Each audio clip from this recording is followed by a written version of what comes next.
Hello everyone and welcome to another MCAT ACE lecture. In today's lecture we are going to discuss how genetic information can flow from genes all the way to proteins.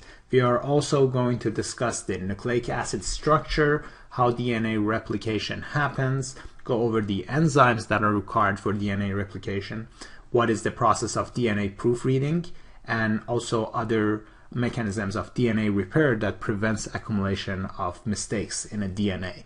Discuss codons and the genetic code, discuss different forms of DNA mutation, processes of transcription, post-transcriptional modification, as well as translation, then discuss chromosomes organization in terms of the heterochromatin and euchromatin, as well as centromere and telomere structure.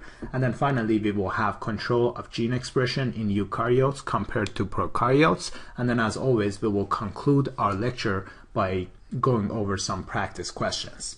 Alright, so let's start right here with the nucleic acid structure and function. So basically the two types of nucleic acid that we are having is DNA or RNA. And DNA stands for deoxyribo, so deoxyribonucleic acid, while RNA stands for ribonucleic acid. And these are made of the linear polymers of nucleotides that are joined together by phosphodiester bonds.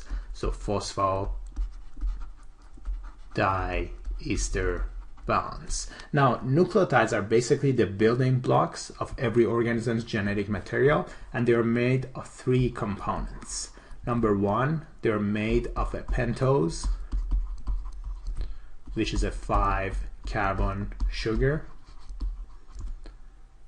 They are made of nitrogenous bases, which include guanine, cytosine, adenine, and thymine. In RNA we have uracil instead of thymine.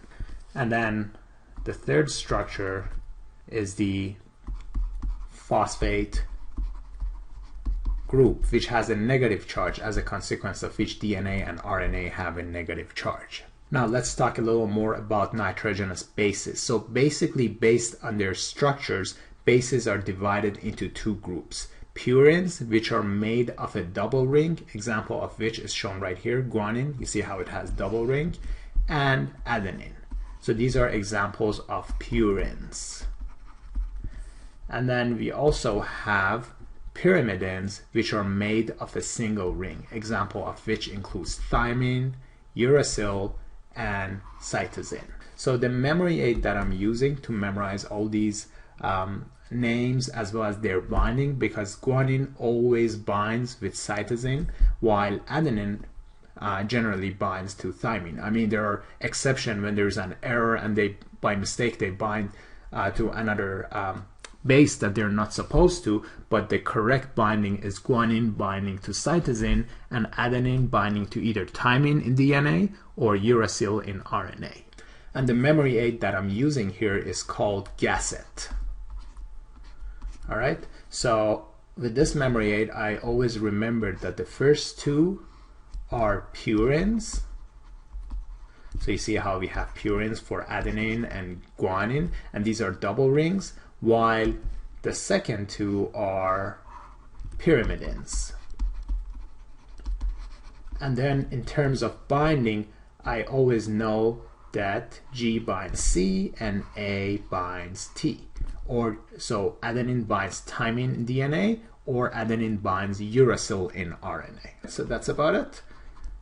We've covered most of the high yield points you will need to know for the bases. Now, one other important point is that guanine and cytosine form 3 hydrogen bonds between themselves, while adenine and thymine, or adenine and uracil, are having 2 hydrogen bonds. And the way I usually memorize it is that G and C, they're so big that they can hold 3 bonds, while A and T, you see, we can't really put 3 bonds in here. So G and C, it has it looks to me having higher surface area that we can put in 3 bonds. So that's how I memorize it for myself. If you have any other means of memorizing all these concepts, then by all means you don't have to use any of this.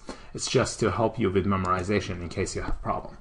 Alright, now that we've discussed all these points, one other important point that I'd like to mention is that if we are having 2 DNA strands, let's say we have DNA number 1 that is 90% made of guanine and cytosine, and then we have DNA number 2 that is 90% made of adenine and thymine binding.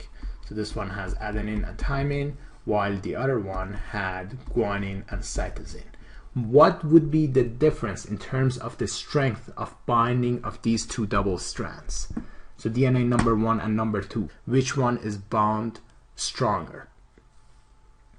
And the answer is number 1, because guanine and cytosine has 3 hydrogen bonds versus adenine and thymine, which have only 2 hydrogen bonds.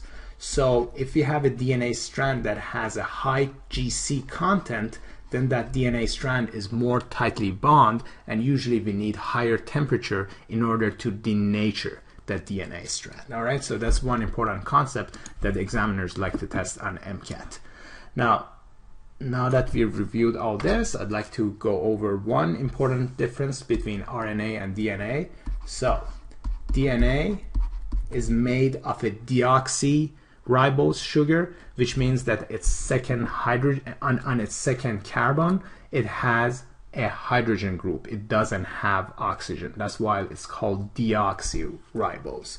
So DNA has deoxyribose sugar versus RNA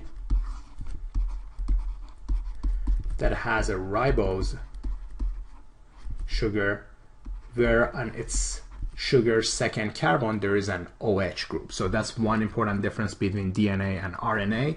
The other difference, as we just discussed, in terms of bases, DNA uses G, A, C, and T, guess-it, while RNA uses G, A, C, and U. So it's A and U that bind together, C and G, and in DNA it's same thing, G and C and A and T.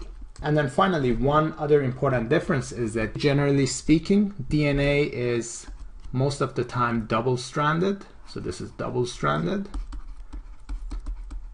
while RNA is usually single-stranded.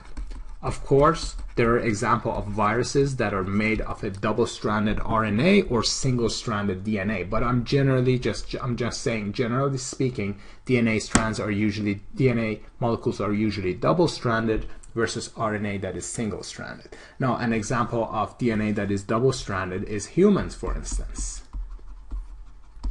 And an example of RNA is HIV virus, where its genome is made of a single-stranded RNA. Now, because of the fact that DNA is double-stranded in humans, that's why that their structure is very stable. It's very hard to have mutations in our genome. Versus HIV is made of single-stranded RNA. And so it's very easy to have mutations in HIV virus. And that's one important reason that the HIV virus can easily develop resistance to different drugs. Because of the high rate of mutations, the structure of HIV continues to alter, and so it will evade different medications that we are using. Now, going back to the DNA and its structure. So the first scientists who have proposed the helical structure for DNA, that they proposed that it's composed of the 2 helical strands, were Watson and Crick. And how did they come up with that conclusion? So basically they used 2 different findings to come up with the conclusion that DNA is made of 2 helical strands. One, they used the Chargaff's rule. And according to this rule, the total amount of purines in a DNA molecule is always equal to pyrimidines. And their conclusion was that regardless of from which species we extract DNA, always the number of purines to pyrimidine is 1 to 1. And if you think of it, we have guess-it, right? So 1 purine always binds to one pyrimidine, and then the other purine always binds to the other pyrimidine. So that's why the ratio is 1:1. And then the other finding that helped Watson and Crick come to their conclusion was that they used the Franklin's X-ray photographs of DNA, which has shown a crossing pattern of dark spots that has suggested that DNA is probably having a helical structure. So based on these findings, in 1953, Watson and Crick published their description of DNA. They hypothesized that it's two helical strands of DNA that are wound together, and then they suggested that these DNA strands during replication probably will unwind, separate from each other, and form a new one. And it was amazing how in subsequent years, everything that Watson and Crick have predicted actually came true. Now we know that DNA is made of a helical strand, and that it replicates via the semi-conservative mechanism where only one strand of the parents remain in the replicated strand. So here, if we have two original strands, after these two separate from each other, and then a new DNA strand will be formed. So it's semi-conservative because only half of the parental DNA has been remained. Now, I've earlier discussed the structure of DNA, so here now I have an image with you so that I can go over that again.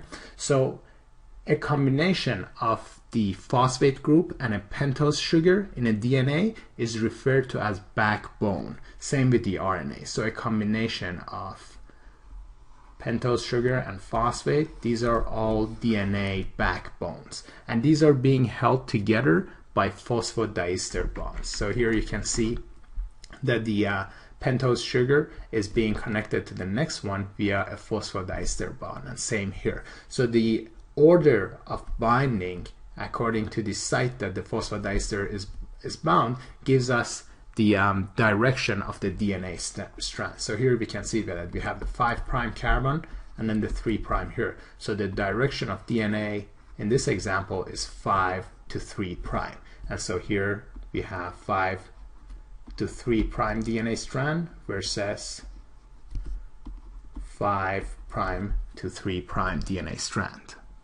And then another important point is that, as we just discussed, phosphate group has a negative charge, as a consequence of which DNA is also negatively charged, and thus it's hydrophilic. So DNA has a negative charge and it's hydrophilic. And then the final important point I would like to mention is that it's the nitrogenous bases right here. To pick a different color, there we go. It's the nitrogenous bases that determines our genetic code. So in this DNA example, for instance, you can see our genetic code here is determined by all these nitrogenous bases that are shown right here. Okay, and the two strands are held together by the hydrogen bonds. Okay, now moving on to the mechanism of DNA replication and which enzymes are required.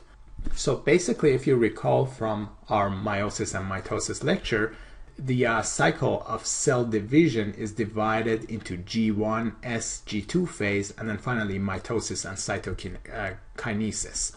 So G1 and G2 are the cycles during which the cell will grow. And then S phase is when DNA replication actually happens. And then during mitosis, that's the time that chromosomes will separate into separate poles, and then finally during cytokinesis, the cytoplasm will also divide. All right, so here we would like to discuss the mechanism of DNA replication and the enzymes that are involved. So first thing that I would like to mention is the difference between prokaryotes and eukaryotes. Prokaryotes, like for instance bacteria, they're having circular DNA. Alright, so they will start their replication only at one point. They have a single origin of replication and they will start to spread out from that point and give rise to two circular DNA. Eukaryotes, on the other hand, they have a straight DNA. It doesn't come as a loop to each other. It's just a straight DNA. And so therefore, they have multiple origins of replication, because if they wanted to start on one point and wait until it goes all the way to the end, it would take forever. So therefore, eukaryotes have multiple origins of replication, from which points the DNA will unwind and then replication enzymes will start to replicate. So how does replication actually happen? So replication takes place at the replication fork. And so here we have an example of replication fork here, another replication fork here. So the point where the DNA has been unwinded is referred to as replication fork. And this unwinding is done by the helicase enzyme. So you can see how here the DNA is opening up. That's the work of helicase. And so is with the other DNAs. All right, and here I have a drawing for you that summarizes the function of every one of these enzymes. So we have the helicase that will unwind the DNA at the replication fork. But now what happens as we are unwinding DNA? Since this is a helical structure, there would be supercoiling that will happen at the end of the DNA strand. So imagine if you're having one of those old phones that has a cord that is twisted on itself. If you try to open the cord, you will see that the rest of the cord will become supercoiled on top of each other, and we don't want that to happen. So here I have an image that I've got from Wikipedia. It shows you how in prokaryotes we have a circular DNA, and as we are trying to open it up, it will supercoil on itself. And if this happens, then we can't continue the DNA replication. Now, in order to avoid this problem to happen, we have the enzyme called Topoisomerase, which nicks the DNA in order to relieve all the supercoils that is being generated by unwinding of the DNA. So that's the job of the topoisomerase. Now, as DNA is being opened up, now we are ready to start synthesis of a new strand, and that is being done with the help of 3 different enzymes that are listed here. So the first enzyme that we need is an RNA primase. Basically, RNA primase will synthesize a small RNA primer that acts as a template, and once this is formed, then RNA polymerase can bind and continue to form a new strand of DNA. So basically what DNA polymerase 3 does is that it will line up along the 2' strand and establish the complementary pairing. So if there is an A on the 3', then it will add a T on the 5'. If there is a C, it would add a G. So a complementary pairing will be initiated by the DNA polymerase enzyme. But this enzyme can only synthesize can only add nucleotides on the 3' end of the growing strand. So here you can see that always the growth of DNA is from 5' to 3' direction. As mentioned here, growth is always 5' to 3' direction. Now with this limitation, there would be a problem, because as we are extending the DNA, as we are unwinding it in this direction, the leading strand right here, which is continuous, will not have any problem because it can continue adding on and on and on. But then the problem is that we have another strand that is interrupted, and it's called lagging strand, because as we are opening it up, this region remains empty. We can't really add nucleotides at the 5' end. Only nucleotide can be added on the 3' end. All right, and so that's why this is called a lagging strand, because it's interrupted. And these fragments are referred to as Okazaki fragments. So what happens here, as we are opening up DNA, new RNA primase comes in and open a new template, and then again polymerase comes in and form a new fragment. As we open up more DNA, another fragment will be made, and so on. So the lagging strand is made of numerous fragments. Now once these fragments are made, they will be eventually joined together with the help of the ligase enzyme. All right, so ligase enzyme is used to join the DNA fragments that are in the lagging strand. The other name for them is Okazaki fragments. All right, with that overview, now we can summarize the findings in this table. So the type of enzymes that we are having here, we have the DNA polymerase 3, which synthesizes DNA in the 5' to 3' direction. It also has an inherent 3' to 5' exonuclease activity for proofreading. So what it means is that as new nucleotides are being added right here, so here we are having new nucleotide that is added. If this nucleotide is added by mistake, the DNA polymerase 3 can remove it by its inherent exonuclease activity. So it can go back, take it off, and put the correct one here. So let me give you an example. Let's say we had A here, and mistakenly DNA polymerase 3 has incorporated G into the growing strand. That's a mistake. So by proofreading mechanism, DNA polymerase will remove the G and replace it with a T.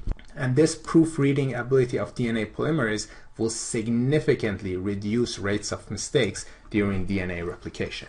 So once again, synthesizes DNA in the 5' to 3' direction. It also has an inherent 3' to 5' exonuclease activity. So if there is a mistake, it's on the 3' end that they made a mistake. So it can go backward from 3' to 5' direction.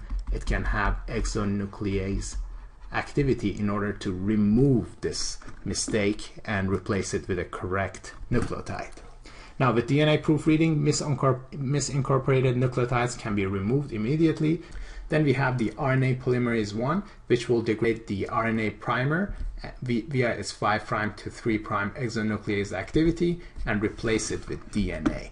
So you know how RNA primase was used to create all these templates. In the end, DNA polymerase 1 will come in and replace all these RNA templates with an actual DNA. As we just discussed, we have the primase, which creates a template of RNA on which DNA polymerase 3 can initiate the DNA replication. DNA ligase is used to join the Okazaki fragments via the formation of the phosphodiester bonds. Helicase was used to unwind the DNA at the replication form, but this process creates supercoils, and these supercoils are relieved by topoisomerase enzyme, the other name for which is gyrase. So sometimes students ask, so what's the difference between topoisomerase and gyrase? So let me mention that there are different forms of topoisomerase. There is type 1, which creates only a single strand cut in DNA. And then we have type 2, which creates a double strand breaks.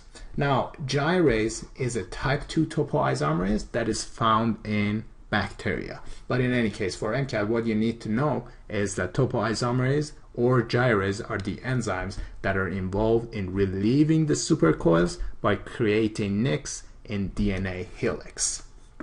All right, now moving on to the next concept. What happens after DNA replication happens? So after DNA synthesis, each DNA copy will now have a new strand and an old strand. So here you can see that the parental strand, they were separated from each other, shown in green, while a new strand in red is created. So we are only having half new and half old. That's why this is referred to as semi-conservative replication. Now in bacteria, there won't be any problem or shortening of DNA because their DNA is circular.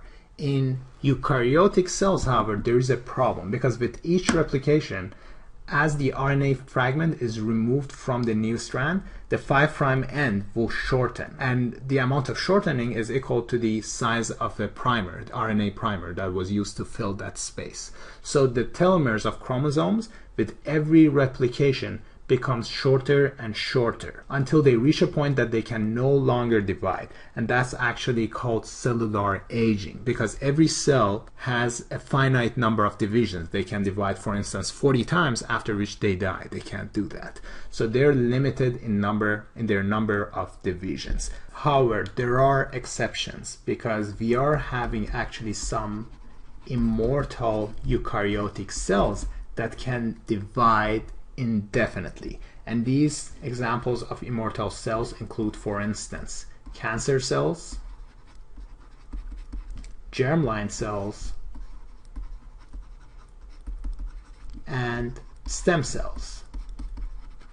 But how do these cells divide indefinitely? Aren't their telomeres keep getting shorter and shorter? And the answer is that these cells have a new enzyme called telomerase. And the function of telomerase is that after every division, it just adds an extra sequence to the end of DNA. So therefore, with every replication, those extra sequences that are made by telomerase will be removed. The actual genetic coding of the cell will not be affected.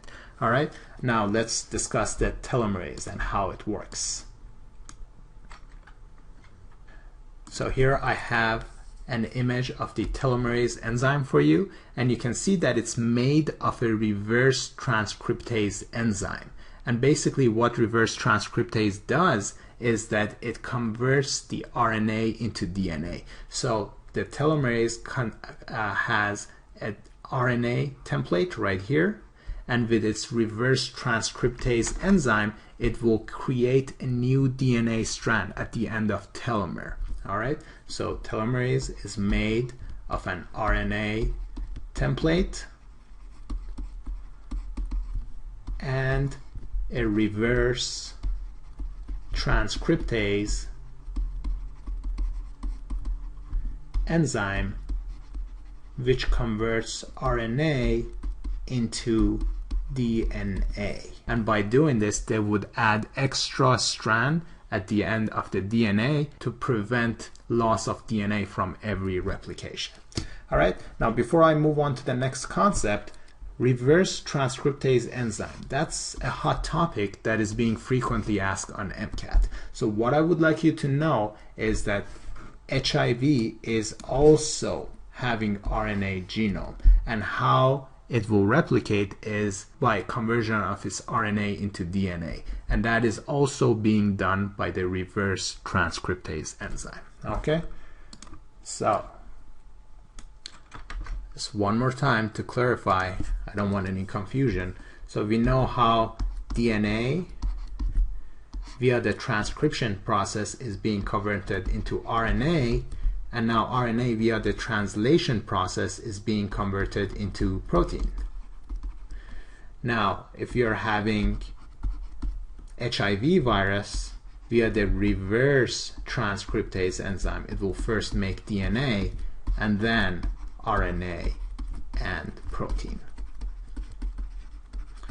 Now let's move on to the next concept, which is DNA proofreading and DNA repair. Alright, so we've already discussed this first concept, which is DNA proofreading. We discussed how during DNA replication there could be error in incorporating a wrong base. And the rate of error is about 1 error in every 10 to the power 4 to 10 to the power 6 base insertions. On the other hand, DNA polymerase 3 has inherent proofreading ability by having the exonuclease enzyme. So the 3' to 5' exonuclease activity of DNA polymerase 3 allows this enzyme to remove any misinserted bases. I'm not saying that it's going to be perfect without any error. There could be still errors, but the number of errors significantly drop with this property of DNA polymerase 3. And actually, from one mistake in every 10 to the power 4 to 10 to the power 6, it drops down to 1 in every 10 to the power 10 base insertions. So this DNA proofreading ability of DNA polymerase 3 is a very important mechanism in preventing errors during DNA replication. Now, what happens if there is error? The error will happen. There will be misinsertion of bases, or later on there could be damage to DNA. So the question is, how can we now repair the damaged DNA? So there are multiple mechanisms through which DNA can be repaired, and these mechanisms include base excision repair, nucleotide excision repair, mismatch repair, as well as repair of a double-stranded break. So let's go through every one of these mechanisms. The very first one is base excision repair, which is I would say the most simple of all, because it would actually repair DNA without distorting its structure of DNA helix. So what happens is that by using the glycosylase enzyme, throughout the base excision repair, the damaged base will be removed. So what glycosylase enzyme does is that it will cleave the N-glycosidic bond that connects base to its deoxyribose sugar. So now the base has been removed, and all we are having here is a backbone. So the other name for this structure is A basic DNA. And what A basic DNA means is that a DNA that doesn't have a base. Next, there would be endonuclease enzyme that will hydrolyze the phosphodiester bonds and remove now the A basic DNA. And then finally, DNA polymerase and the DNA ligase will come in to fill in the gap. So that was a simple mechanism that was induced by the base excision repair. The next, a little more complicated mechanism is nucleotide excision repair, which uses as many as 30 different proteins in order to carry out this process. So what happens with the UV radiation is that it will cause formation of the pyrimidine dimers. So pyrimidine dimers are formed from exposure to UV light. Now, the job of the nucleotide excision repair is to remove these pyrimidine dimers. And how it's being done is that first with the endonuclease enzyme, it will recognize the lesion, nick the surrounding DNA, and then with the help of the helicase, unwinds this section of DNA and remove it. And then finally, DNA polymerase and DNA ligase come in to fill in the defect. The next mechanism is mismatch repair. So you know how we said we have proofreading, but it's possible that proofreading makes a mistake. And so by the time we are done with our DNA replication, now we need the mismatch repair mechanism to kick in and repair for any mistake that is there. So let me give you another example so that you know the difference between proofreading and mismatch repair. Alright, so as I'm here writing for you, I would say I'm writing a letter, and all of a sudden I notice I misspelled letter. It should be L-E-T-T-E-R. So what I did right here was proofreading. Instead of saying letter, I went back and changed the last word. So that was an example of proofreading. And now I'm done with my sentence. Now, what mismatch repair does is that I go back and reread my sentence. And I'm like, oh, I've got another mistake right here. I should have said I'm writing a letter. So that's an example of mismatch repair. Proofreading repairs only the last word, versus mismatch will go and check the entire sentence to see what mistake we have there. All right, so here is an example of mismatch repair. DNA replication has progress, but now we do have an error there. Now the question is, once the mismatch repair enzymes go in, which side of the DNA should they repair? Is it this one that is an error, or is it the bottom one? Because let's say here we are having A that has paired with G.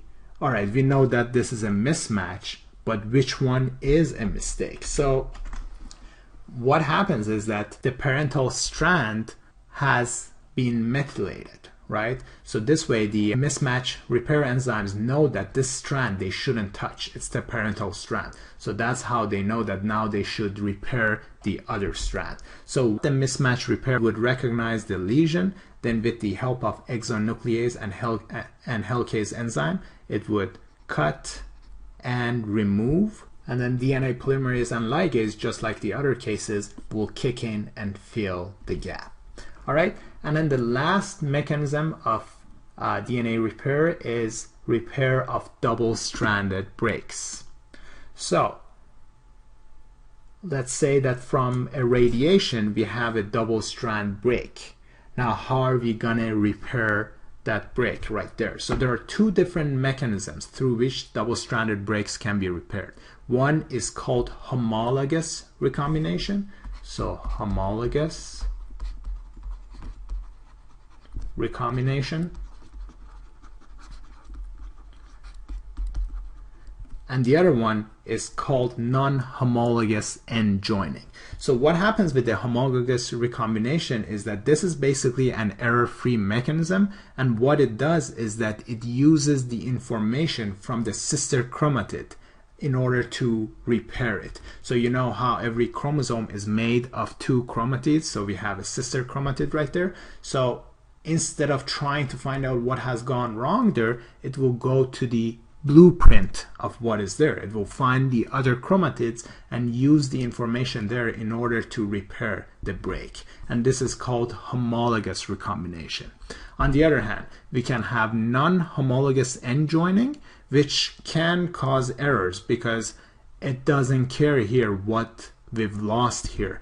What this mechanism basically does is that it just simply joins the two ends of broken DNA to each other. And so homologous recombination is restricted only to the S and G2 phase of the cell cycle, while non-homologous end joining can be done in any phases of the cell cycle. And so that's why in certain situations we have to rely on non-homologous end joining, because homologous recombination can only be done in certain phases. All right, now that we are done with the DNA replication, the next topic is genetic code. How does the information in our genes flow from DNA into proteins? And so basically the genome consists of the genetic material of an organism, which can be either in DNA or in RNA. An example of an RNA we just discussed is like an HIV virus, which via the reverse transcriptase enzyme produces DNA, and then that DNA will be transcribed to RNA and then translated to protein. And then we have organisms like humans that have DNA. Via transcription they form RNA, and then via translation they form protein. And so what I would like to do next is to go in more details regarding mechanism of every one of these processes. But before I do that, first I would like to talk about the genetic code. So if you've noticed, all the coding of the nucleotides, we refer to them as triplets. You see how I've highlighted triplets right here. And the reason for that is that our codons or our genetic codes are in triplets. And what it means is that every 3 nucleotides that are joined together, they would code for an amino acid. And I'm going to give you an example right here. So here you can see that AUG is coding for methionine, or like for instance GCC is coding for alanine, or GGG is coding for glycine. So the triplet codons are coding for different amino acids. All right, now the question that I have here is, we said that every codon is made of a triplet code. So the question is, how many different bases or nucleotides can we have in every one of these positions? Well, we already know we have G, A, C, and T, or uracil for RNA. So basically we can have 4 different bases for the first position. We can have 4 different combinations again for the second position, and then 4 different combinations in the third position. So the total number of triplets codes that we are having is 4 times 4 times 4 is equal 64. And here this table is showing you that we have 64 different triplets codes right here. But the total amino acids that we have in our body is only 20. So what happens if we have 64 codes but only 20 amino acids? Well, what it means is that some of the amino acids are being coded by more than one codon. And so here I give you an example, for instance, like leucine is coded by CUU, CUC, CUA, and CUG, as well as UUG and UUA, right? Proline is being coded by CCU, CCC, CCA, and CCG. Of course, there are examples where less codes are used, like for instance UAU or UAC for tyrosine. So just keep that in mind. We have 64 different codons, but these are only coding for 20 amino acids. And that is the reason that some amino acids are coded by multiple codons, while some other ones are coded by as few as only one.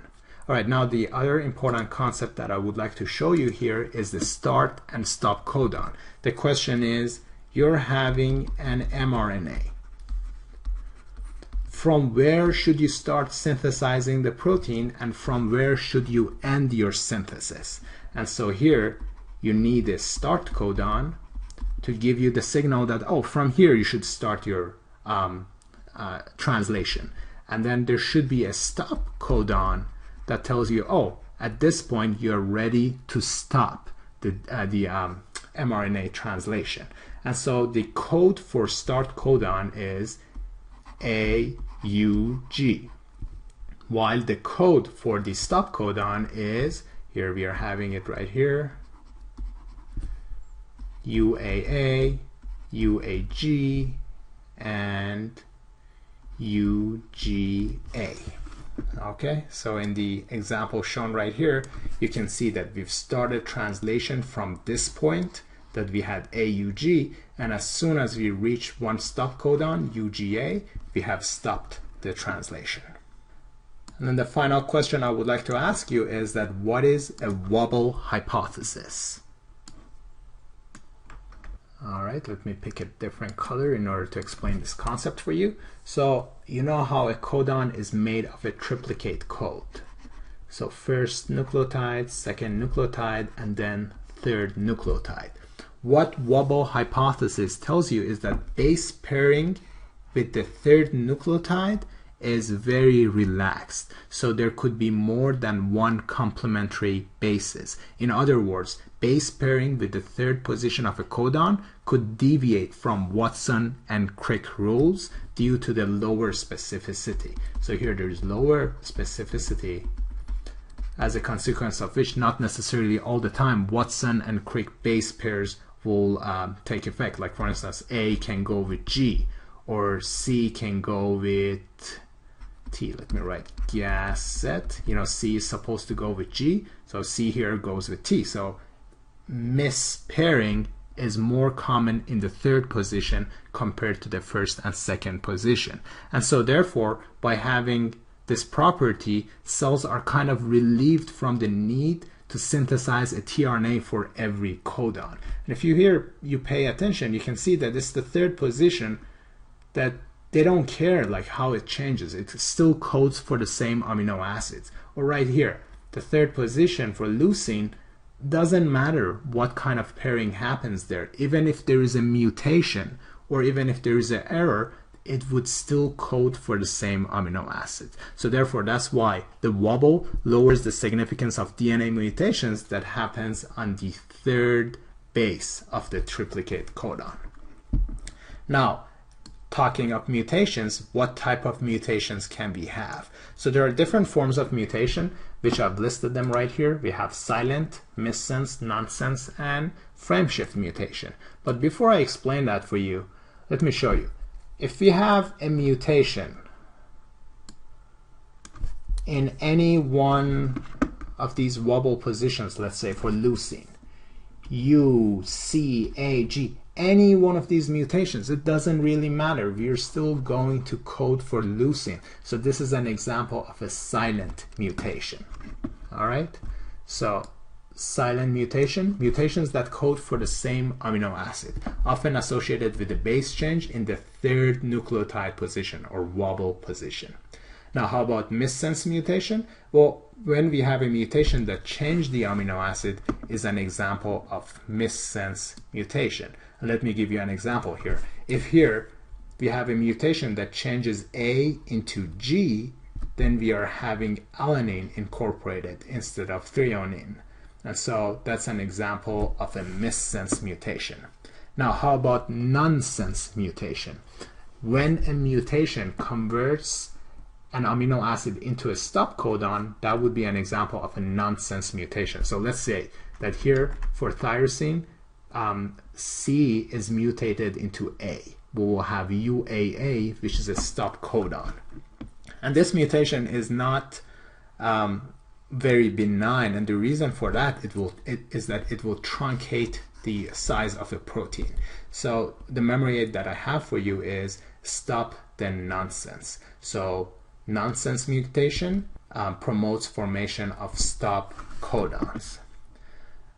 And if I go back to an example here, if you're having a mutation that, for instance, trying to look, we don't have a good example here, but let's say if we had a few mutations that would convert this one into a stop codon, then all we are having is a protein that has 2 amino acids. So nonsense mutations will cause truncation of the polypeptide that we are synthesizing.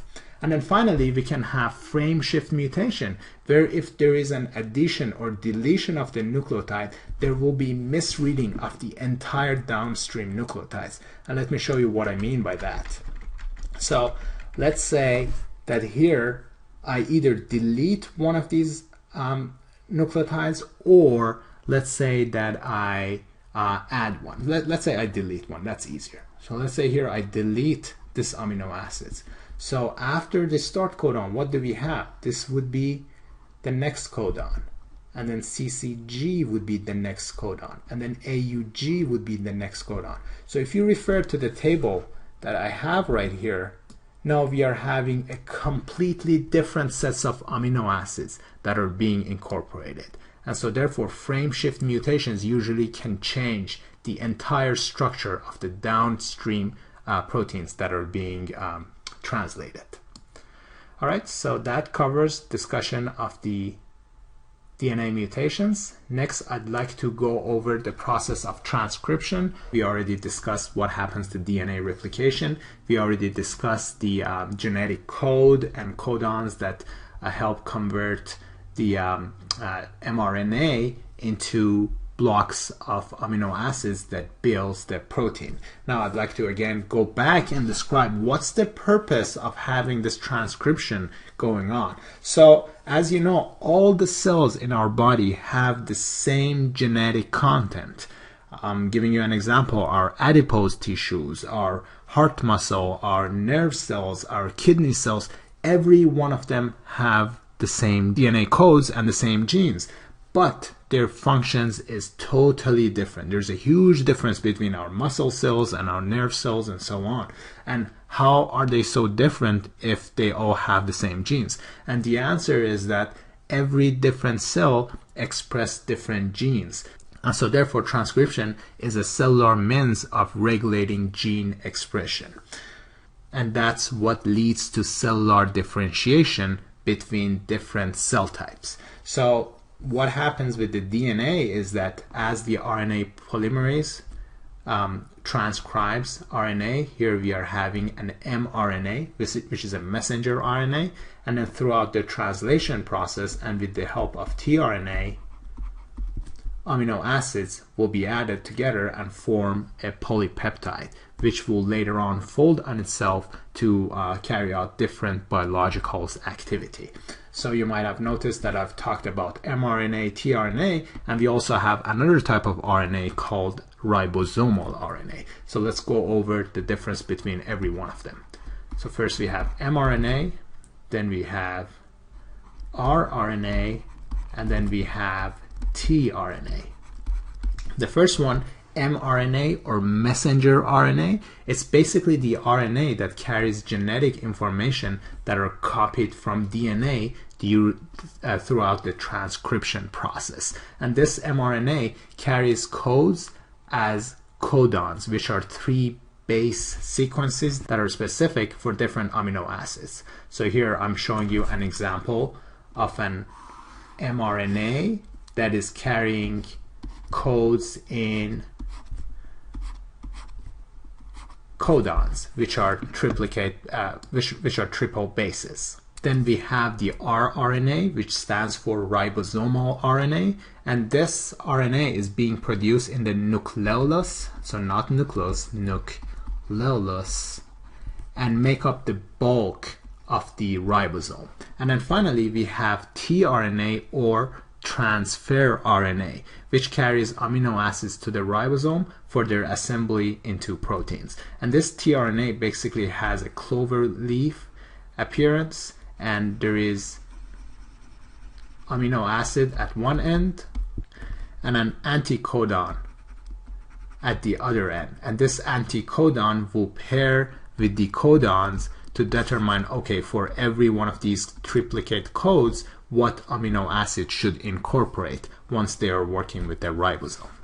All right, so that's a quick overview of these processes, and I will go in a little more detail in a little bit, but first I would like to overview. So here again we have another image that overviews all these processes. So in the nucleus we have DNA that throughout the transcription process forms mRNA. Now the reason we call this pre-mRNA is that once an mRNA is formed, it still has to undergo certain modification in order to form a mature RNA. And this is called post-transcriptional processing, which involves, for instance, adding a 5' cap, adding 3' polyadenylation, and then finally splicing process. So there are different processes that needs to be done in order to season this pre-mRNA and form a mature mRNA. Now once mature mRNA is formed, it will go through the ribosomes, and then the tRNA will come in, match their anticodon with the codons of the mRNA, and ribosomes will help incorporate amino acids into a chain to form a growing polypeptide or protein that will carry out different functions. All right, so now that we have an overview of this entire process, let's go in a little more detail with every one of these steps. So the first step was transcription, which is being carried out by the RNA polymerase enzyme. So the RNA polymerase uses the template DNA strand, the other name for which is antisense, in order to synthesize the RNA. So here you can see that our template DNA in this case is the red strand, which is being transcribed. So here the RNA polymerase is actually moving from 3' to 5' direction. So that's the direction that the DNA is moving through. So it's like a zipper that's going through and opening it up, allowing for mRNA to get transcribed. And by going through in this direction from 3' to 5', so here we have the 3' side of DNA, and then this side is the 5'. So now it allows the mRNA to grow from 5' to 3' end. Because if you recall, DNA and RNA, they can only be added, they can only grow in the 5' to 3' direction. So that's the only side that new nucleotides can be added. We can't add nucleotides at the 5' end. So here we have 5' to 3', and so as new ribonucleotide enter, new ones can be added to this growing chain. All right, now here we have a simplified image that shows how template DNA strand, the other name for which is antisense, is used to create an mRNA. Now the other strand is called coding or sense DNA strand, and the reason it's called coding DNA strand is that the code for this DNA strand is identical to the RNA that is being transcribed. The only difference that you're having here is that since this is DNA, we have thymine, while this is RNA, we have uracil. But otherwise, ignoring this difference, their code is the same. So template DNA strand is used for transcribing mRNA. The mRNA that is transcribed, its sequence is similar to the coding DNA strand, with the difference that RNA has uracil versus DNA has thymine bases. All right, so now we have a pre-mRNA that is formed. The next step is post-transcriptional modification, and there are 3 different processes that happens here. The first one is addition of 7-methylguanosine cap at the 5' end. And then the second process is addition of A tail at the 3' end of the mRNA, and these processes help protect mRNA from exonuclease enzyme. So we've added a 5' cap and a 3' polyadenylation process in order to stabilize our mRNA molecule. Now there is a third process that can happen, and that is splicing. So in eukaryotic cells, the genetic code is interrupted by sequences that are actually non-coding DNA, and those sequences are called introns. So here in this example, exon is our coding DNA. This other exon is our coding DNA, but this intron is a non-coding DNA. It doesn't code for any proteins. So once this mRNA is formed, we need to cut this intron out. And the memory aid that I have for you is called introns out. So introns need to be cut out. All right, and the cutting of intron is done with the splicing process. The name of the enzyme is spliceosome that will cut the intron out, and so now we have a DNA that is an mRNA that is made of only exons, which are the coding sequences. But then we also have another process called alternative splicing, which selectively splice out certain exons from pre-mRNA. And the reason this process exists is that it gives a higher coding capacity for the genome. Because if you think of it, we have about 20,000 genes in our genome, right? So does it mean that we can only produce 20,000 proteins? If we didn't have alternative splicing, the answer would have been yes. But with the alternative splicing, it's as if you're shuffling cards. Imagine if you have a deck of cards and you keep shuffling them, how many different combinations can you have? So here, by having different pattern of splicing and leaving some of the by different pattern of splicing, you can produce different number of proteins. And here in this example that I've taken from Wikipedia, I'm going to show you how it's being done. So in the first one, you're having exon 1, 2, 3, 4, and 5. So this is a full-length gene that has been translated. In the next case, we are having intron in between exon 1 and 2 removed, but then between exon 2 and 4, the entire sequence is removed. So by removing these introns, exon 3 is also removed. And so here we are having a truncated form of protein. And then in the third example, you can see that exon 4 is missing. So during the splicing of these introns, this entire sequence has been removed. So by doing this, we will get more variety of proteins from a single gene. And this is called alternative splicing, which provides an evolutionary advantage by expanding the coding capacity of our eukaryotic cells. All right, the next process is translation. So let me go back to the summary again.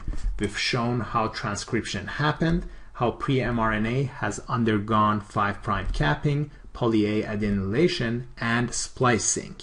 Now we have the mature mRNA that is undergoing translation. All right, so we are down to translation. So translation is a process where the mRNA, where the information in the mRNA is translated into protein synthesis. And so therefore, amino acid sequences of the proteins, what you get right here, these amino acids, reflects the code that is encoded inside our mRNA, which was similar to our sense or coding DNA. So here we had the sense or coding DNA. The sequence of proteins right here that we are getting, the sequence of peptides, is a reflection of the coding DNA.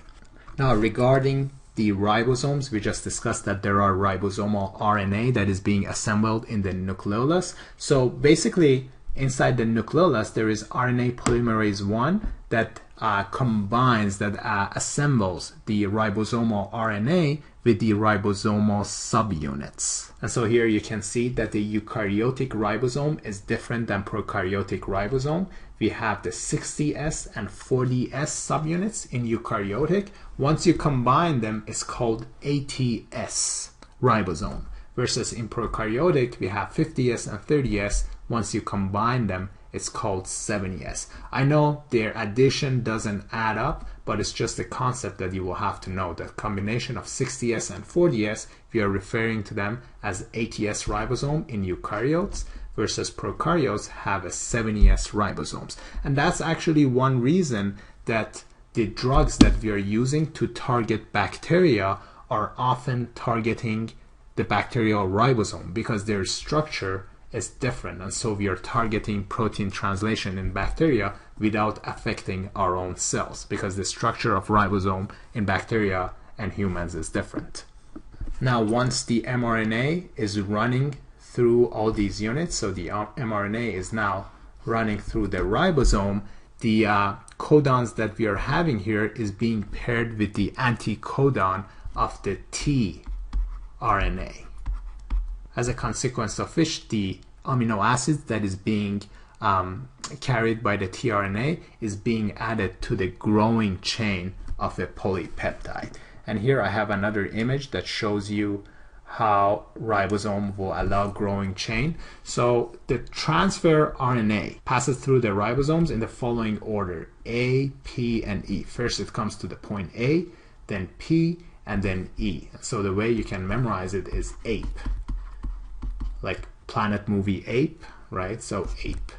A, P, and E is the direction that the tRNA incorporates. Now once it enters at the A site, ribosomal A site, that's the site that it accepts the incoming tRNA. So here is the memory aid. A site accepts the incoming tRNA. And then we have the P site, which accommodates the growing peptide. So here the amino acid at the P site is being added to the growing chain. And then we have the E site, which, as the name implies, stands for exit. So the tRNA exit the ribosome from the E site. All right, and then as the protein is being translated, the last step is post-translational modification. So now we have to undergo post-translational modification. And the changes that you see during this stage includes, for instance, covalent addition of a functional group, addition of a functional group,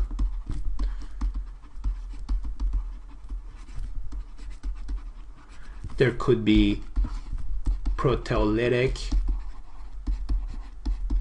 cleavage of the protein in order to convert it from inactive form to an active form, or there could be folding processes in order to fold the sequence of polypeptide into an enzyme or a protein that will carry out a specific function. So after the polypeptide is formed, it's not the end of the story. The protein still has to undergo either covalent addition or proteolytic cleavage or folding changes in order to form into a mature form of protein. All right, and that basically concludes the discussion of how we have gone all the way from DNA to synthesis of a protein, where through the post-translational modification it's now ready to undergo biological activity. Now let's go back. The next concept is chromosomal organization.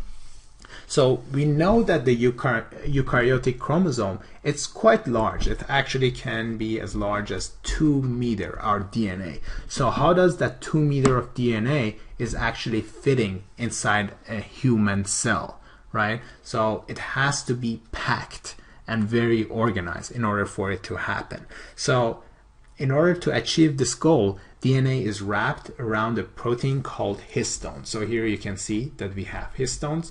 So here is our DNA that is wrapped all around the histone.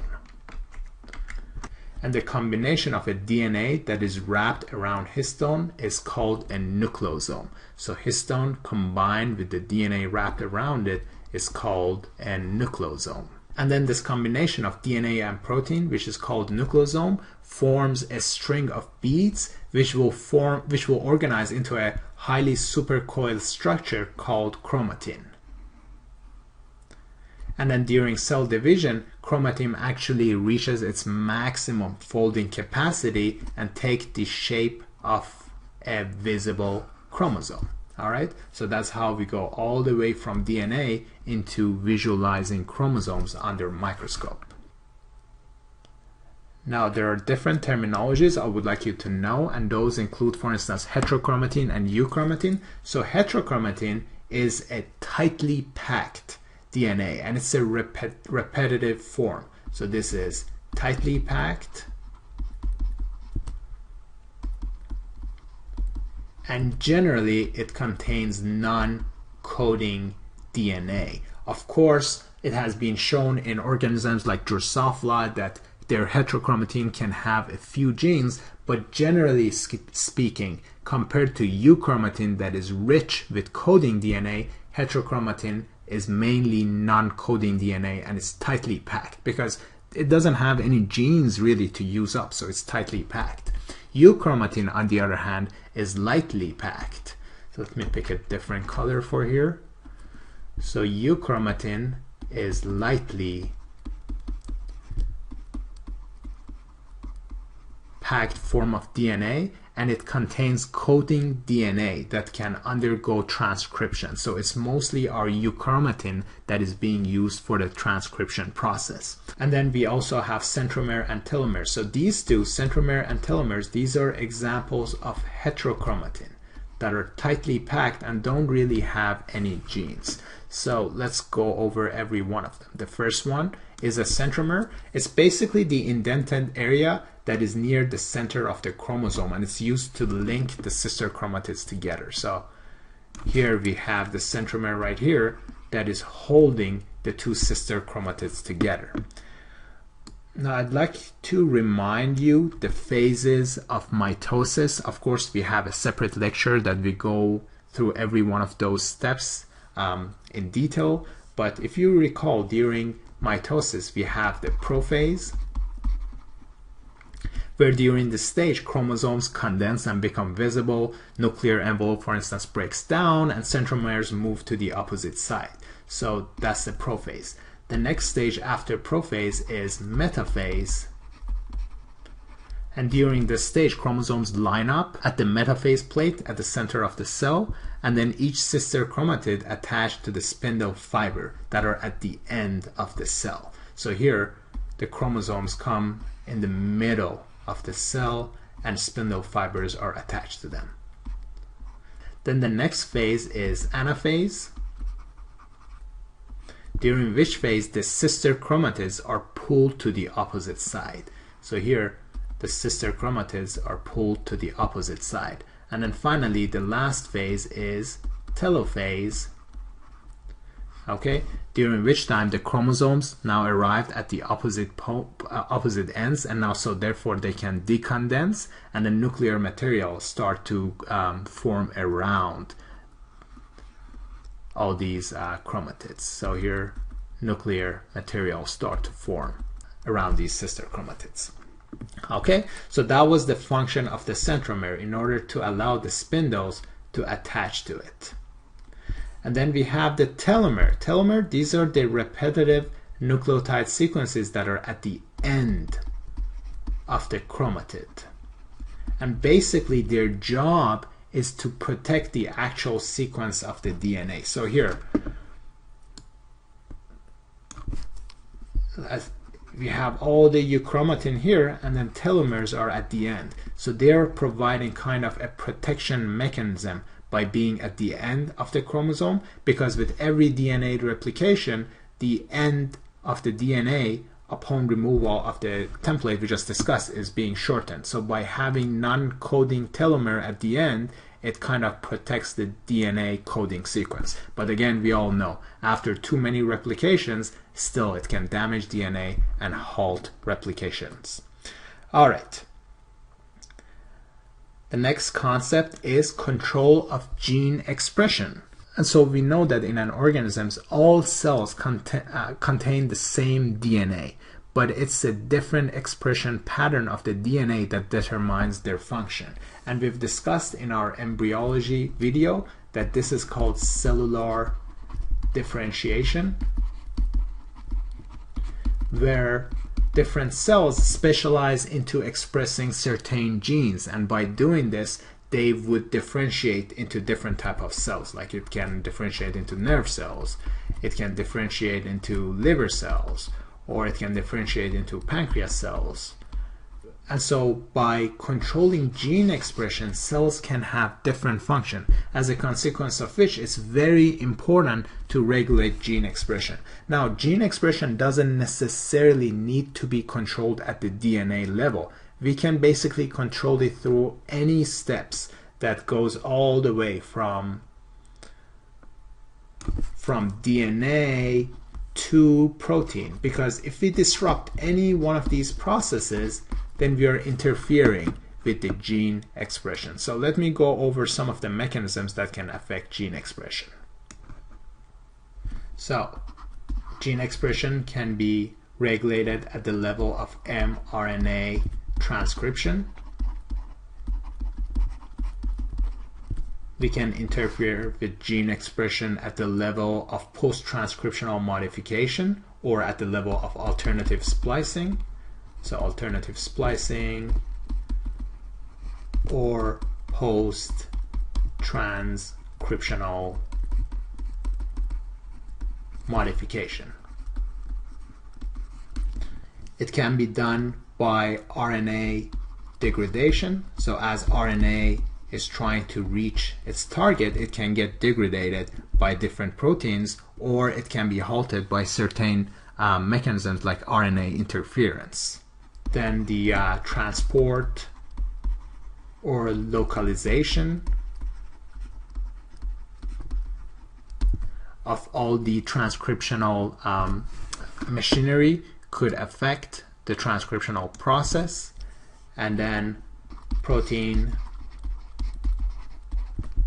translation, as well as post-translational modification. All these processes can affect gene expression. So interruption of any of these processes can affect gene expression. So that's one mechanism of regulating gene expression. Now there are other mechanisms that could inhibit gene expression, and those include, for instance, DNA methylation. So we can inhibit gene expression by DNA methylation. And one example is, like, for instance, lionization in human females. So you know how human females have 2 X chromosomes, but males have only 1 X and 1 Y. So it's too much X chromosomes that are being present in females, and in order not to cause problem, one of these X chromosomes needs to go inactive, and this process is called lionization. And lionization is being done actually by methylation of the X chromosome. So one of the X chromosomes in humans in every cell will become methylated in order not to express gene. And the memory aid that I have for you is that you can always think that DNA methylation mutes DNA. Now we also have another mechanism called histone acetylation. So we can have histone acetylation, which promotes transcription. And how it's being done is that histone acetylation actually loosens the DNA grip, as a consequence of which now it's easier to transcribe those genes. And then we also have regulatory sequences that can affect the rate of transcription. So in eukaryotes, we have a DNA sequence called promoter, and it's actually the site that all the transcription factors, like for instance RNA polymerase, can bind to. So promoter is the site that allows transcription factors to bind to, and this promoter can be affected, its activity can be affected by other DNA sequences, and these DNA sequences include, for instance, enhancers, where these enhancers can have activator proteins that bind to it, and it changes conformation in order to bend the DNA and enhance binding of transcription factors. So by doing this, enhancers can promote transcription process. And then on the contrary, we also have repressor proteins that bind to the DNA coding sequences called silencers in order to inhibit the gene expression, and this is usually done by chromatin modification. Okay, so we just discussed there are different mechanisms of regulating gene expression. We discussed if we interrupt any processes of transcription or translation, that's one mechanism. We discussed that DNA methylation, histone acetylation are other modes of either inhibiting or enhancing DNA transcription. Then we discussed that there are enhancers as well as silencers that can affect the gene expression. So enhancers promote transcriptions, while silencers will modify chromatin structure in order to inhibit transcription. And then the final mechanisms are hormones that affect gene expression. So we can have different modes of activation by hormones. There are some hormones that cannot enter the cell, as an example like insulin. Once we eat too much food and there's too much sugar in our blood, we need to lower the glucose in our blood, and that is being done with the insulin. So insulin binds the insulin receptors, activates the second messenger, so second messenger molecules, which will affect gene expression. All right, or we could have steroids that directly enter the cell and nucleus and again affect the gene expression. And so basically there are many different mechanisms in eukaryotes where gene expression can be regulated. In prokaryotes, it's not as complicated, but we do have one very famous example, which is the lac operon. And so here I'm going to discuss the lac operon and how it works in prokaryotes. So all the mechanisms of gene regulation that we've been discussing so far was in eukaryotes. Now we've moved on to prokaryotes. And so with this example that was discovered in E. coli, there is a promoter that regulates expression of 3 different genes, LAC-Z, LAC-Y, and LAC-A. So unlike in eukaryotes that every promoter is available for every gene, here you can see that in prokaryotes, a single promoter is affecting expression of multiple genes. So that's one fundamental difference between regulation of gene expression in prokaryotes and eukaryotes. Now the components of this lac operon include, for instance, the promoter, which we just discussed. It's the site where the RNA polymerase can bind to. So promoter, erase that, is the site where RNA polymerase can bind to. Then we have I, or regulator, which is translated into repressor protein.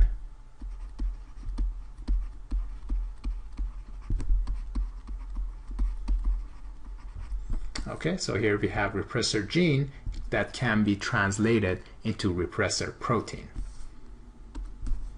Next we have the operator, which is a short DNA sequence that recognizes the repressor protein. So once repressor protein is made, it will recognize operator and bind to it. So let me write that. So operator is the DNA sequence, so DNA sequence that recognizes repressor protein. And then finally we have the structural genes that are listed right here, like LAC-Z, LAC-Y, and LAC-A. And so Z codes for beta galactosidase,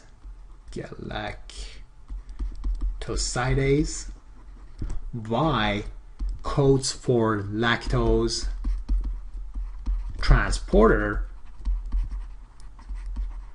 and then A codes for enzymes that actually break down the lactose related products.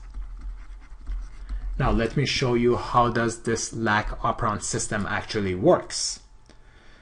So under situation where there is low glucose but no lactose, there is not really any need for beta galactosidase enzyme because we don't really have any lactose to use up by the E. coli here. So what happens here is that there is a repressor protein that is being expressed and it binds to the operator. Now you can see that the path of the RNA polymerase is blocked. It cannot go through in order to transcribe LAC-Z, LAC-Y, and LAC-A. And so therefore here there won't be no expression of the beta galactosidase. On the other hand, if we have low glucose but high lactase, what happens in this situation is that we like to have our beta galactosidase expressed in order to use up lactose for energy production. And so under this situation, lactose products actually bind to the repressor protein, and change its conformation. As a consequence of which, now the repressor has become inactive. It can no longer bind to the operator. And so RNA polymerase is no longer blocked, can go through, transcribe beta galactosidase, which will use up the lactose for its energy production. Alright, so in summary, we have two different forms of operons. There are operons that are under positive control. So the regulatory protein that is there is an activator. Okay, and once it's on, it will activate the gene. The example that I just gave you here with beta galactosidase is an example of negative control. We have a repressor protein that will prevent expression of genes. And so once the regulatory protein is present, there will not be any expression. On the other hand, if we cause mutation in the regulatory protein, so here, if we cause mutation in the LAC-I, and so there won't be any R protein, then there would be lactase, beta galactosidase expression all the time. So if we cause mutation in the regulatory protein, then the operon on will be on and there will be gene expression. Alright, so basically that concludes our discussion of this video. Next, I would like to cover a few topics that I might have not gone extensively in detail, so I'm gonna review that as short question and answer forms, and then following that we will do some practice tests as always, and then conclude this video from there.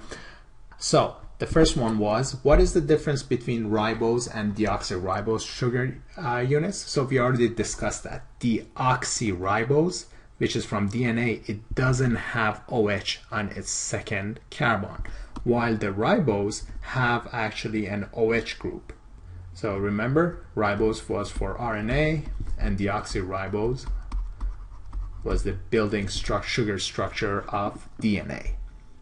The next question is, what is the difference between nucleoside and nucleotide? Well, nucleoside does not have a phosphate group, while nucleotide has a phosphate group. So the way I memorize it is that nucleoside does not have a phosphate by its side. Okay? Next question is, what is a ribozyme? Basically, these are RNA molecules that have enzymatic activity.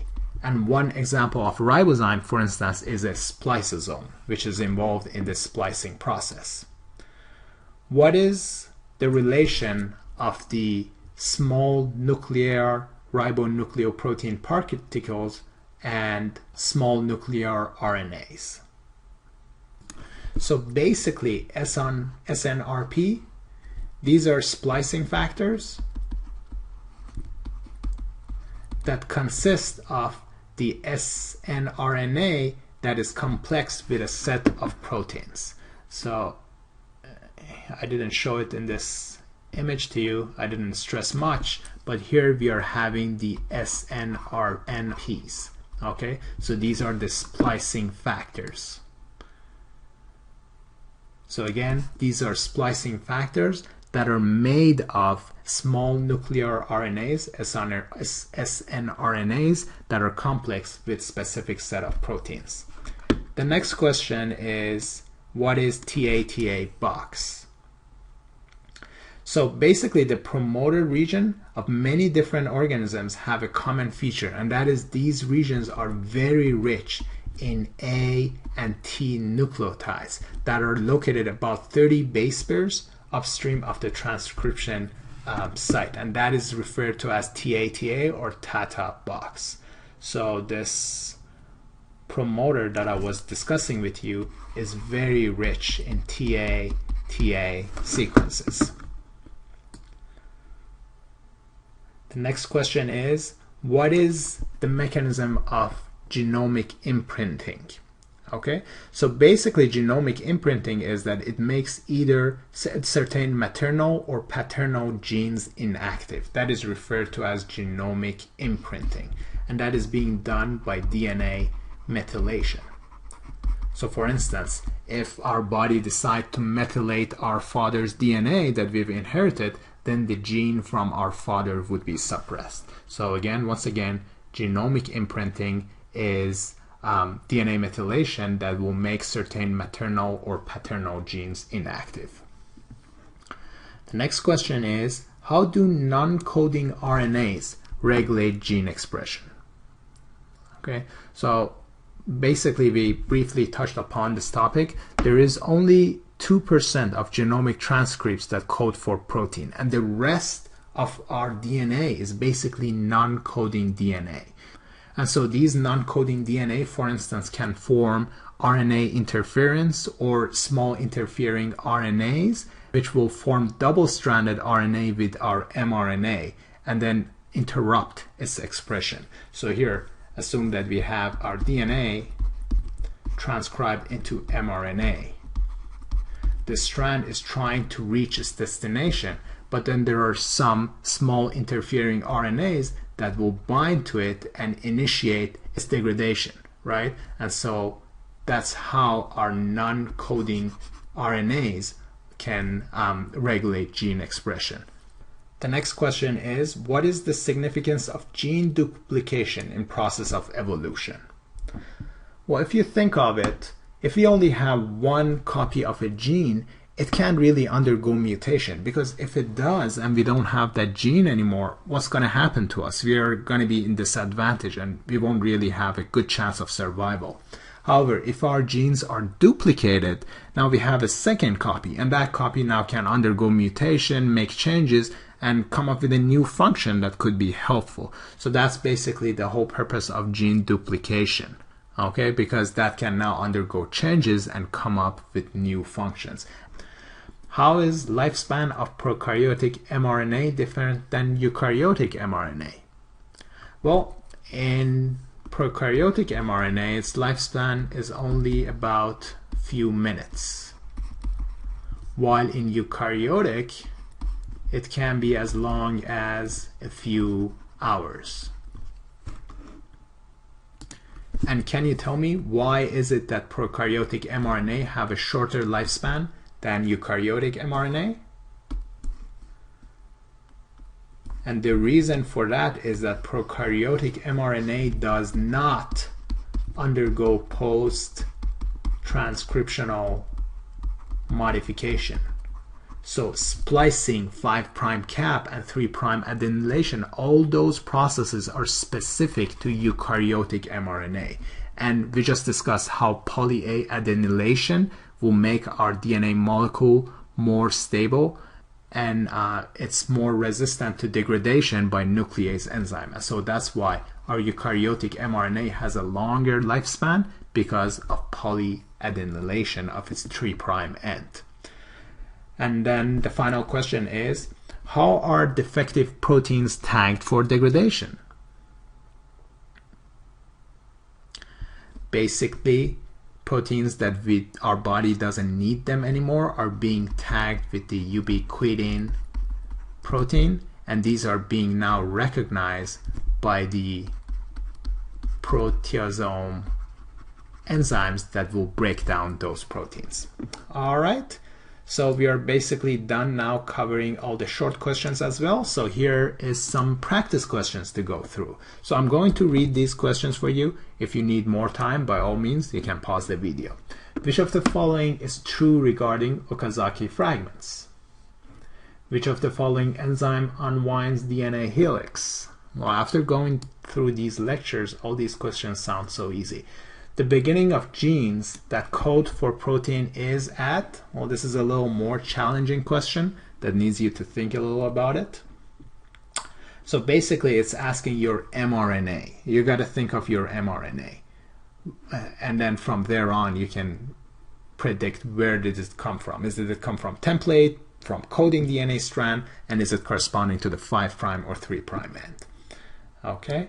And I highly urge you to try to solve this question, because MCAT really likes to ask these questions and try to confuse you with how the 5' end of one DNA correspond to the 3' end. All right, next question. Which of the following forms of DNA repair takes place during replication?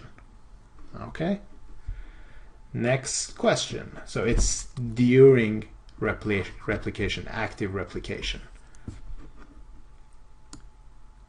Which of the following forms of DNA repair is dependent on helicase enzymes?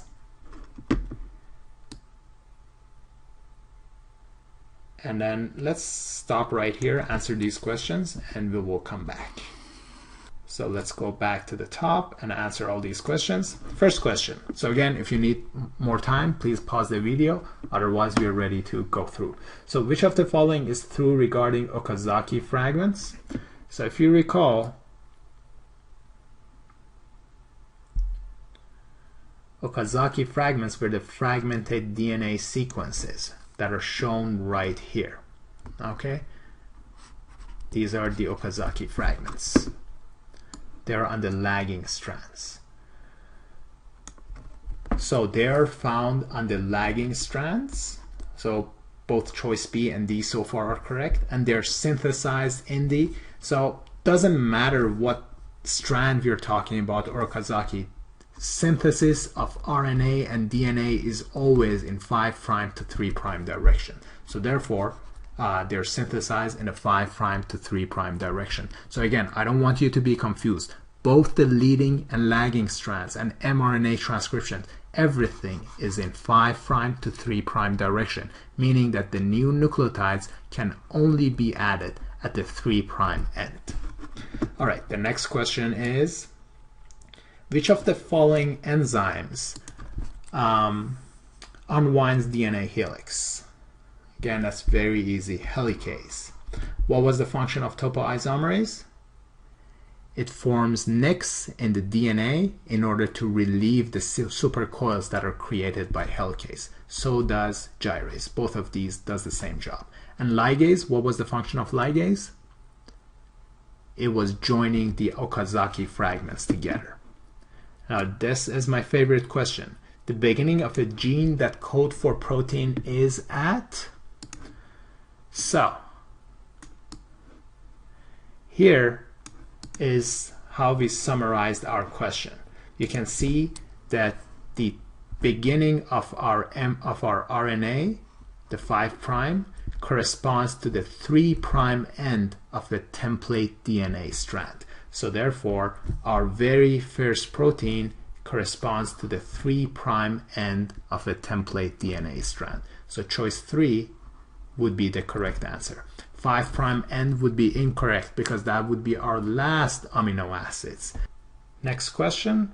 Which of the following forms of DNA repair takes place during active replication? So here I was referring to proofreading as we are incorporating new base pair. If there is a mistake, then it would remove that by the DNA polymerase. But then mismatch repair, as we are going through DNA replication can also go through and make modifications. So if you have chosen either choice A or choice B, I would give you credit for it. I should have been more specific with this question. All right, and then the next question is, which of the following forms of DNA repair is dependent on the helicase enzyme? So which one was the most simple one? It was base excision repair. It didn't need to remove any segment of DNA. Versus nucleotide excision repair and mismatch repair, both of these had to remove a large segment of DNA. So both of these, number 1 and number 3, are dependent on the helicase enzyme. Let me go back right here. So here we had base excision repair. We didn't use any helicase because the only defective base, we've just removed that one. Versus with nucleotide excision repair or mismatch repair, we removed a large segment of DNA. And for that, after nicking with the endonuclease enzyme, we used the helicase to remove. So now we are done with the first set of questions. Let's move on to the last set. Which of the following DNA mutations always shortens the size of a translated protein? The next question is, which of the following is the first step to initiate gene expression? Then we have, which of the following structures are transcriptionally inactive? And then the final question is, which of the following is a true statement regarding the control of an operant system? So we are talking about prokaryotic systems. Okay, so if you need more time, please go ahead and pause the video. Otherwise, we are ready to start. So which of the following always shortens the size of translated protein? Well, we discussed stop the nonsense. It's the nonsense mutation that will convert a sequence into a stop codon, as a consequence of which there could be truncation. Deletion or addition or frame shift mutations, they could potentially truncate a protein depending on how it switches the amino acids, or it could make it longer because we cannot predict the whole DNA sequences will be, I should have said the whole triplet codons will be changed by either deletion or addition because they cause frame shift. And then we just discussed missense is only changing a single amino acid, and so it doesn't necessarily truncate a protein. Next question is, which of the following is the first step to initiate gene expression? So in order to express a gene, the first thing that we need to do is to unwrap the chromatin in order to make it available for gene expression. And that's why histone acetylation, so acetylation of histone, it helps with relaxing the DNA. So that's actually one of the very first steps before we can initiate gene expression. The next question is, which of the following structures are transcriptionally inactive? So methylated DNA, yes, that's a correct answer. Heterochromatin, we discussed, it's very condensed, tightly packed, so that is also transcriptionally inactive. Acetylated histone, we discussed, that is actually activating transcription. So acetylated histone activates transcription, while methylated DNA mutes DNA. Okay, so choice 1 and 2 would be the correct answer. And then the final question to answer right here is, which of the following is a true statement regarding an operant system? Mutations in activator turns off positive control. Okay, so activator, we just discussed that our positive control has activator while negative control has repressor. So here, activator has positive control while repressor is a mechanism of negative control. If we destroy activator, the gene will no longer get expressed. On the other hand, if we destroy repressor, now we can express the gene. So now, with that review, let's go back to the question again. Mutations in activator turns off positive control. So that is correct. Mutations in activator causes constitutive expression of genes. Actually, if you don't have the activator expressed and there is mutation in that, there won't be any expression. So that would be incorrect choice. Next we have activator is the regulatory protein in the negative control system. Nope, that's in a positive control system. It was a repressor that was in a negative control system. And then finally, mutations in repressor renders an operon system off. So what happens with the mutations in a repressor is that it doesn't turn off the operon anymore. So it should be that it renders an operon system on. And so here, let me show you right here. So if you have a mutation in a repressor, it renders an operon system on, as a consequence of which now the gene can be expressed. All right, so that was with the last question, which makes choice A the correct answer. And so that was it for our lecture on transmission of genetic material from gene to proteins. I hope you found this lecture helpful. Thank you all for listening, and we will see you for the next lecture. Thank you.